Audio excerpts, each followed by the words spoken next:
এটা ছিল 4 পাউন্ডের 3 টায়ার কেক। তো এই কেকটা আমি কিভাবে কাটিং করেছি তোমাদের সাথে সেই ভিডিওটা আমি শেয়ার করেছি, তোমরা ওটা দেখে এসো। তো এটা দেখো, এই কেকটাই আমি কিভাবে রেডি করছি সেটাই তোমাদের সাথে আমি শেয়ার করছি। 3 টায়ার কেক ছিল, তো এটা মেকআপ থিমের ওপর কেক ছিল, তাই জন্য আমি নিচটা ব্ল্যাক রেখেছি, মাঝখানে মিডিলেরটা হোয়াইট আর তারপর পার্পেল। তো দেখো আমি ব্ল্যাক কালারটা পুরো ডিপ ব্ল্যাক দিইনি, যেহেতু হাতে মুখে কালারটা বড্ড স্প্রেড হয়ে যাবে তাই জন্য আমি দিইনি।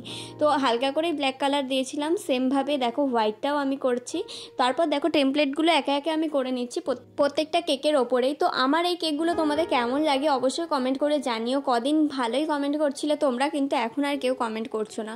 আমার ভালো মন্দ সব কিছুই তোমরা কমেন্টে অবশ্যই জানিও যে কেমন তোমাদের কি লাগছে না লাগছে।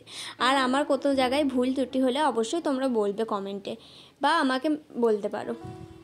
তো তোমরা দেখতেই পেলে আমি 3টে লেয়ারেই কীভাবে একে একে টেমপ্লেট করে নিয়ে আমি কমপ্লিট করেছি এক একটা কালারের। তারপর দেখো একে একে আমি বসিয়ে নিচ্ছি এর উপর। তোমাদের কেমন লাগছে আমার এই 3 টায়ার কেকটা? আমার তো এখনই খুব সুন্দর লাগছিল। তারপর আমি একটা স্টিক দিয়ে ওটাকে স্টেবল করে দিয়েছি। তারপর কালার কম্বিনেশন করে আমি প্রত্যেকটাতে ডট ডট করে দিয়েছি যাতে দেখতে ভালো লাগে। তো তোমরা দেখো, অবশ্যই কমেন্ট করে জানিও এই কেকটা তোমাদের কেমন লাগছে। তো এই পার্টেও পুরো ভিডিওটা আমি তোমাদের সাথে দিতে পারলাম না, নেক্সট পার্টের জন্য কিন্তু অবশ্যই চ্যানেলটাকে সাবস্ক্রাইব করে রেখো। আর আমার ভিডিওটি ভালো লাগলে প্লিজ একটা লাইক করে দিও।